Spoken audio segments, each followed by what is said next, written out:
20वीं शताब्दी के अधिकांश भाग में सुरक्षा से अभिप्राय केवल राजनीतिक सैनिक अंश की प्राथमिकता थी। ऐतिहासिक दृष्टि से यह वह समय था जबकि अंतर्राष्ट्रीय संबंधों को दो विश्व युद्धों के अनुभव के साथ साथ गंभीर रूप में शीत युद्ध ने भी प्रभावित किया। उस समय सुरक्षा और मानव जीविता को पर्याय माना जाता था। उस स्थिति में नीति निर्धारकों तथा सार्वजनिक मामलों तथा कूटनीति के प्रशासकों ने सुरक्षा के शक्ति केंद्रित उपागम को अपनाया। उनका दृढ़ विश्वास था कि केवल राज्य ही ऐसी संस्था थी जिसे लोगों की सुरक्षा का उत्तरदायित्व सौंपा जा सकता था। शीत युद्ध और द्विध्रुवीयता की समाप्ति के पश्चात सुरक्षा के सैनिक राजनीतिक उपागम को अपर्याप्त माना गया। अब शांति सबसे महत्वपूर्ण आदर्श हो गया। परंतु यह भी अनुभव किया गया कि शांति का अर्थ मात्र युद्धों का न होना ही नहीं था। शांति की सार्थकता के लिए यह आवश्यक था कि इसमें यो अवधारणाएं शामिल हों, अर्थात भय से स्वतंत्रता या मुक्ति तथा निर्धनता से मुक्ति। इसका एक अन्य महत्वपूर्ण पक्ष यह भी था कि शांति में सभी को हिस्सा मिले। अचानक ऐसा प्रतीत हुआ कि सुरक्षा का राज्य केंद्रित स्टेट सेंट्रिक उपागम अपर्याप्त हो। अतः यह आवश्यक था कि सुरक्षा की बृहत अधिकतम समझ पर आधारित नई परिभाषा की जाए। नई नौतियों और उनके क्रियान्वयन का केंद्र मानव को होना चाहिए। इस प्रकार के उपागम में समस्त मानव जाति, नारी और पुरुष के कल्याण को, उनकी अभिलाषाओं तथा उनके लक्ष्यों को केंद्र बिंदु माना जाए। इस प्रकार जनसाधारण केंद्रित पीपल सेंट्रिक मानव सुरक्षा की विकास की अवधारणा घर बल दिया जाने लगा। 12.2 मानव सुरक्षा क्या है? टॉमस एवन डिल्किन के अनुसार मानव सुरक्षा अस्तित्व की ऐसी स्थिति है जिसमें मूल भौतिक आवश्यकताओं की पूर्ति होती है तथा जिसमें मानव की प्रतिष्ठा सुनिश्चित की जा सके और जिसमें समाज की अर्थपूर्ण सहभागिता शामिल हो।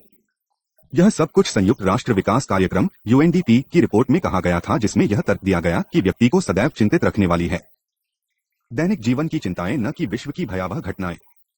व्यवसाय या नौकरी की सुख का, आय की सुरक्षा, स्वास्थ्य की सुरक्षा, पर्यावरण की सुरक्षा, अपराधों से सुरक्षा मानव सुरक्षा की विश्वव्यापी चिंताएं हैं। 12.3 क्या मानव सुरक्षा एक नई अवधारणा है? चाहे देखने में यह नई अवधारणा प्रतीत होती हो, परंतु मानव सुरक्षाओं के तत्वों का समय समय वर्णन किया जाता रहा है।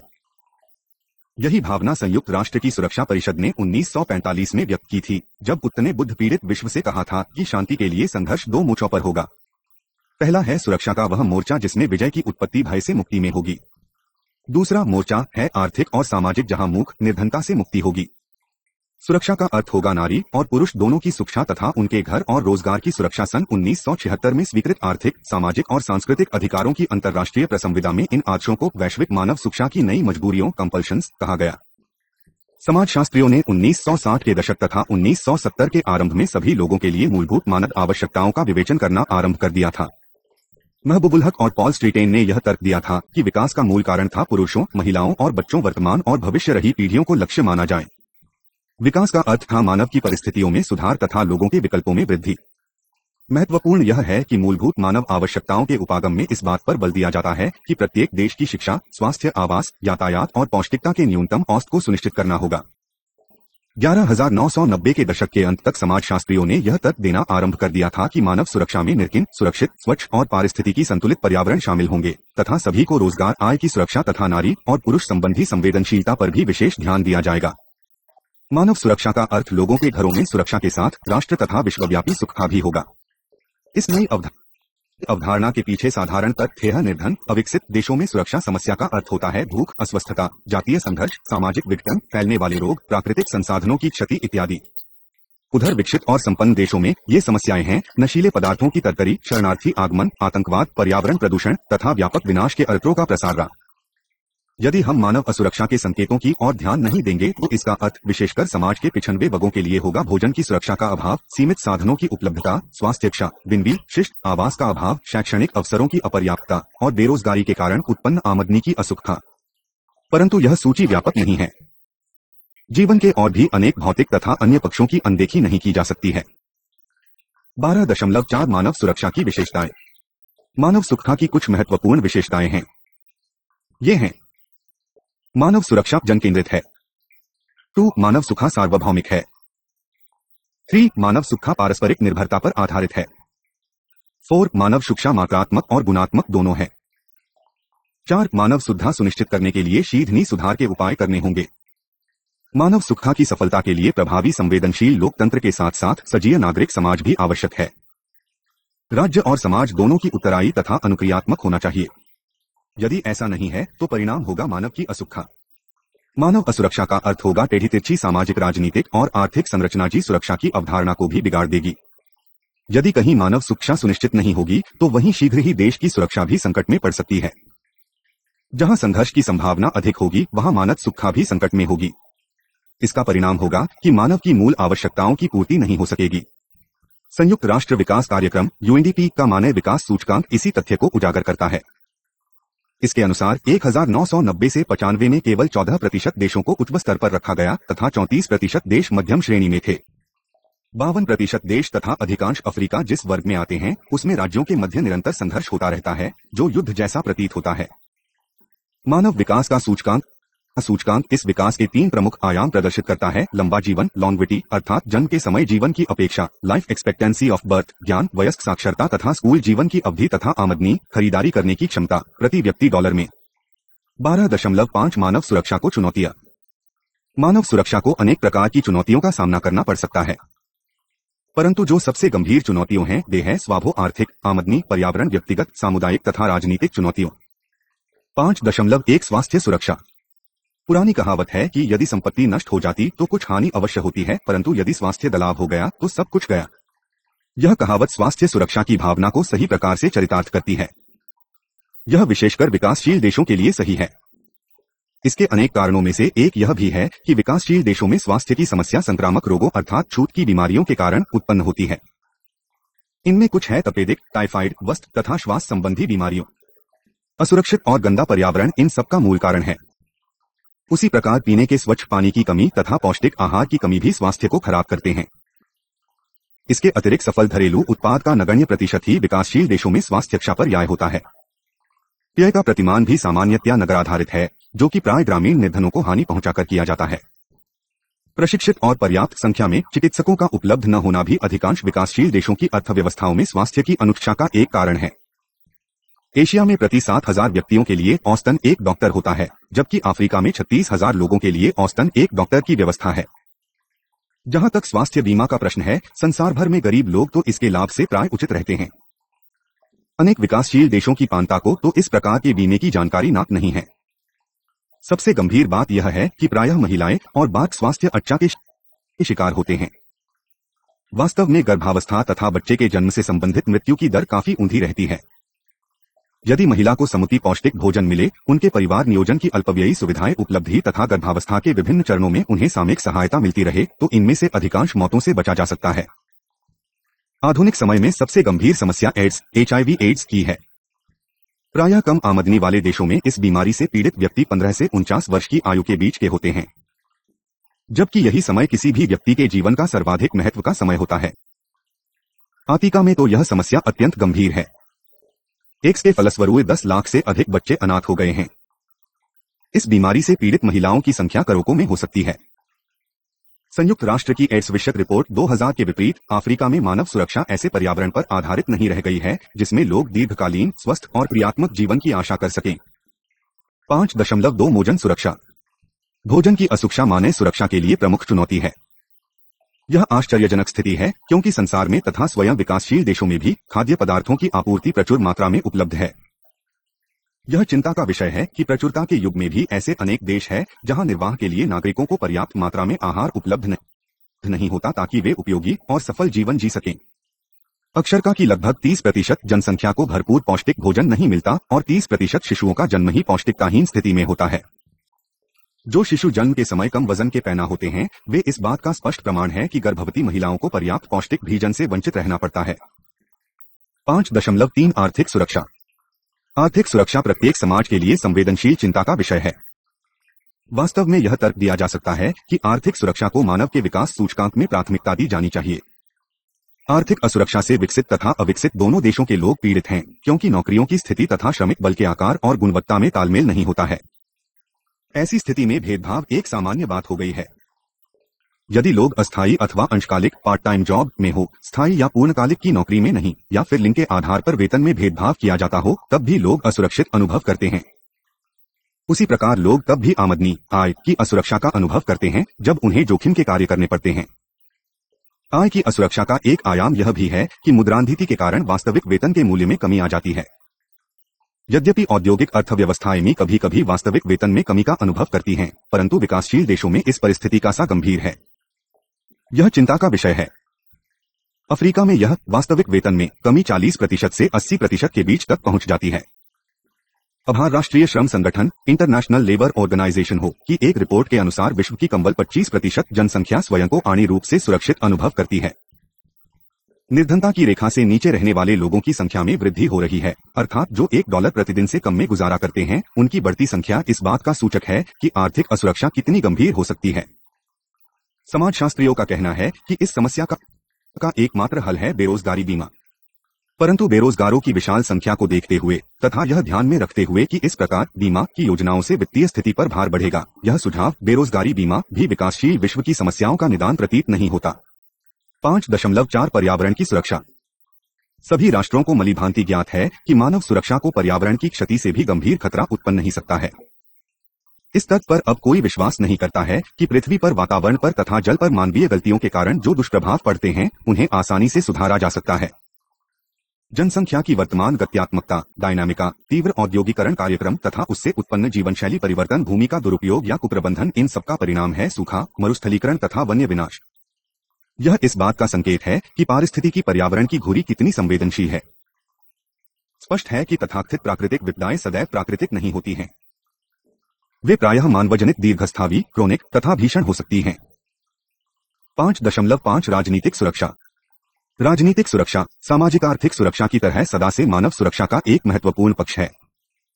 राजनीतिक सुरक्षा का आधार संबद्ध राज्य का संगठन, विचारधारा तथा सरकार की प्रणाली होते हैं।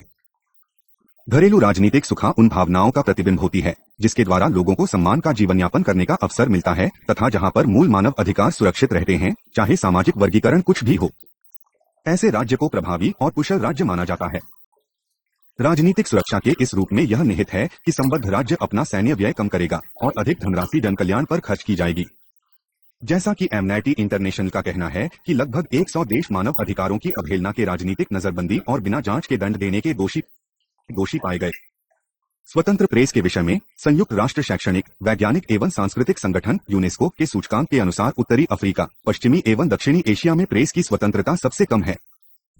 स्पष्ट है कि बहुदलीय व्यवस्थाओं में जल्दी होने वाले आम चुनावों के कारण मानव सुख का वो राजनीतिक सुख का पक्ष को आघात पहुंचता है।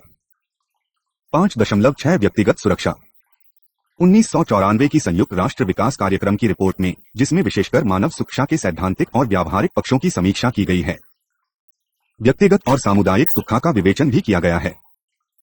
इस शब्द व्यक्ति के में यह तर्क दिया जाता है कि मानव सुरक्षा का आधार प्रत्येक व्यक्ति की सुरक्षा है, चाहे जीवन में उसका स्तर कुछ भी हो या उसके देश की अर्थव्यवस्था की हालत कुछ भी हो। मानव जीवन सभी जगह पवित्र माना जाता है तथा व्यक्ति की क्षति मानव सुरक्षा को कम करती है।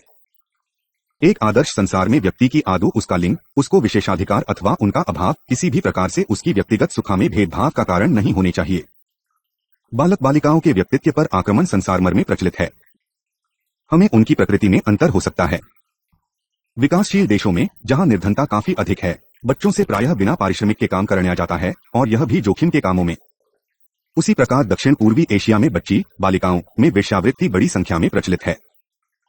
उधर अफ्रीका में भी बच्चों के साथ शारीरिक अत्याचार होते रहते हैं, उनका अंगभंग भी कर दिया जाता है। विकसित देशों में बच्चों की सुरक्षा को खड़ित परिवारों के कारण खतरा बनाता है। साथ ही उन देशों में बच्चों पर शारीरिक अत्याचारों के सत्य तनाव का प्रभाव भी बना रहता है। ये सभी बच्चे अति सुरक्षित अनुभव करते हैं। उसी प्रकार महिलाएं भी भेदभाव का शिकार होती रहती हैं। दहेज संबंधी मौतें एवं यौन हिंसा भी उतने ही प्रचलित अपराध है जितना कि शिक्षा से वंचित रहना। महिलाओं को छोटी सी बात पर नौकरी से निकाल दिया जाता है। कभी तो स्वयं राज्य हो व्यक्तिगत सुख के लिए खतरा बन जाता है, विशेषकर तब जबकि वह अनावश्यक युद्ध में फंस जाता है और कूटनीति में असफल रहता है। राज्य पर प्रायः व्यक्तियों को वारुण यातना, हिरासत में मृत्यु या फिर जातीय शुद्धता के नाम पर हिंसा के आरोप भी लगाए जाते हैं। 5.7 सामुदायिक सुरक्षा। मानव सदा ही समुदाय में रहते आए हैं। वे आमतौर पर किसी परिवार के सदस्य होते हैं, जाति आधारित समुदाय में रहते हैं। श्रमिक संघों के सदस्य हो सकते हैं तथा सामाजिक, धार्मिक, व्यावसायिक संगठनों के सदस्य हो सकते हैं। इन संगठनों की सदस्यता से सुख की भावना उत्पन्न होती है, परंतु यह सदस्यता कभी कभी दमनकारी भी हो सकती है। गुलामों, दासी का व्यापार, बंधुआ मजदूरों की व्यवस्था, अन्य अनैतिक क्रियाएं विशेषकर छोटी उम्र की बालिकाओं के साथ दमन के कुछ उदाहरण हैं। एक अनुमान के अनुसार विश्व के लगभग आधे देशों में जातीय तनावों में निरंतर वृद्धि ही रही है।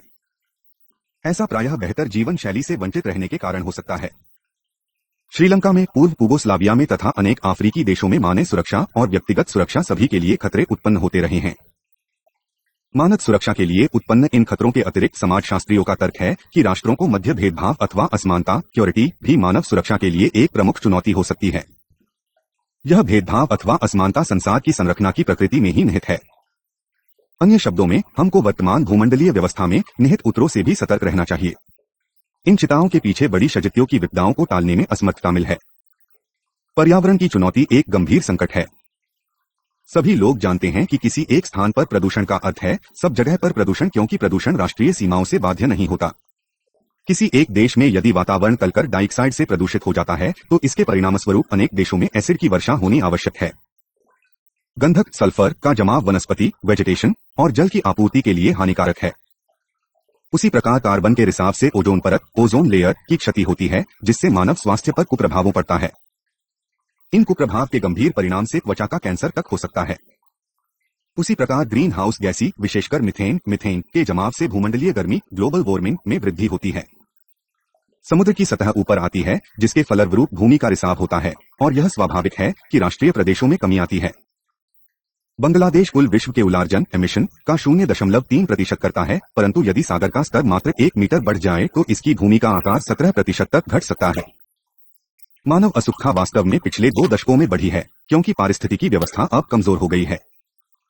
सभी देशों पर कमजोर पर्यावरण का दुष्प्रभाव अवश्य ही पड़ेगा, परंतु निर्धन और सबसे कम विकसित देशों को गंभीर परिणाम भुगतने पड़ सकते हैं।